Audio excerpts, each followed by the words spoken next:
Oh my god, it works. Guys, it actually works.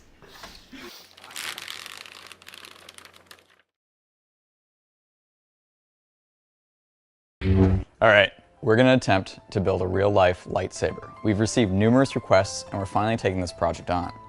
Now the funny thing is, with lightsabers, everyone's also focused on making the lightsaber aspect, but no one really pays attention to the power supply. Because the truth of the matter is, how are you going to get that much power into something that'll actually allow you to cut through things? It's just like Tony Stark's arc reactor. Even if we could build a fully functional Iron Man suit, or in this case, a lightsaber, we'd have no way of powering it in a compact, small way. But that's never stopped us before.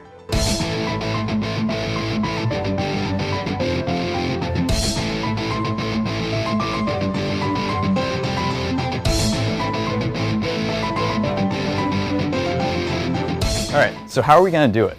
Now getting the power isn't actually an issue. We've got tons of these zippy batteries from Hobby King. But how are we going to fit it into lightsaber hilts? Now luckily, in some Star Wars comics, there's actually a concept called a proto-saber. Quite literally, a prototype lightsaber. And guess what? It features a battery backpack. So that's exactly what we're going to do. Now the tricky part is, with that many batteries, how are we going to turn the power on?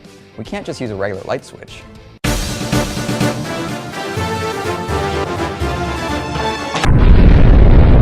As you can see, you can't just use a regular light switch, and that's where DigiKey comes into play. You see, they're actually sponsoring this project and providing us with some rather specialized components for us to build our very own lightsaber power supply. Alright, so how does it work? We're using a whole bunch of MOSFETs in parallel to turn the power supply on and off. For more information about how the circuit works, click the link in the description below.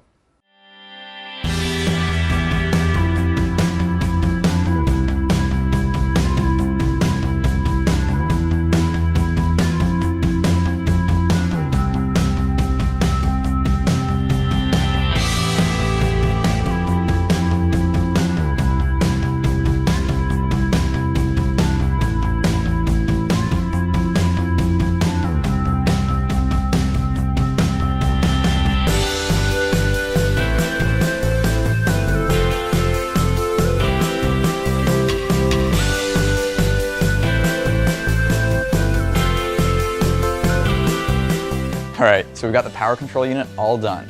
And for the first test, we actually live streamed it to our vlog channel. So if you guys haven't subscribed to that channel yet, you probably should. Otherwise, you're going to miss out on future epic live streams where we test our gadgets for the very first time. So you really want to make sure you're subscribed to that channel. Anyways, this is what happened. Now I'm looking at Ian. Alright guys, this may be the last video the Hacksmith channel ever releases, because we are about to test our lightsaber power supply, which consists of 20 lithium polymer batteries producing over 200 kilowatts of power. That is more electricity than 3 North American homes can produce. And if something goes wrong, the whole thing goes boom.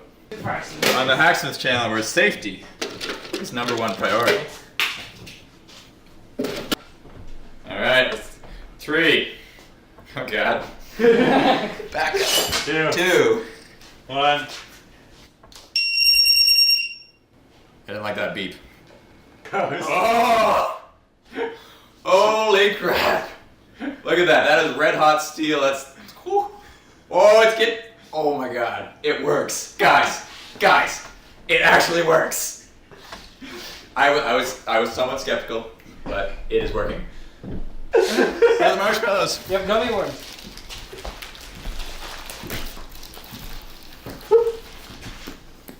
God, I missed. We now only have 2 rods, which means they will heat up a lot faster. And go. 900 amps. 600. That was quick. It's gotten so hot, little bits of metal are flying off the steel. Look at that. Those are little molten globs of metal. Look at that glob of steel. That's ridiculous. Can we like hit it with something? That is ridiculous. Oh, there it goes. There it goes. What are these?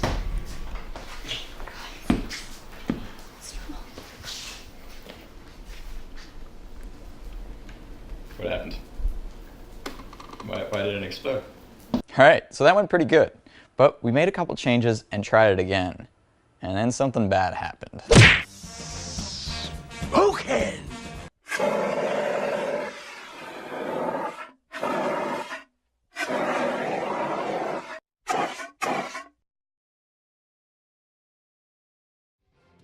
Alright, so what the heck happened there? One of the components actually caught fire, probably because we were overloading the circuit just a little bit, and we used a chemical fire extinguisher to put it out because we didn't want the fire to spread to the batteries. Unfortunately, chemical fire extinguishers make really nasty kind of yellow smoke, and some passerby or maybe a neighbor saw smoke coming out of our garage, so they called 911 and a police cruiser showed up and I think 3 fire trucks. Luckily, after they saw that we didn't actually have a real fire, it was just the fire extinguisher, they left. But we learned a big lesson, and that is we need more safety factors in our designs. We're actually completely redesigning the power supply and beefing it up like crazy, so this doesn't happen again. So that power supply is going to give us enough electricity for the lightsaber. But how do you think we're actually going to make the saber part of it? Let us know in the comments below, and suggest some things for us to cut through. Thanks for watching, and make sure you're subscribed.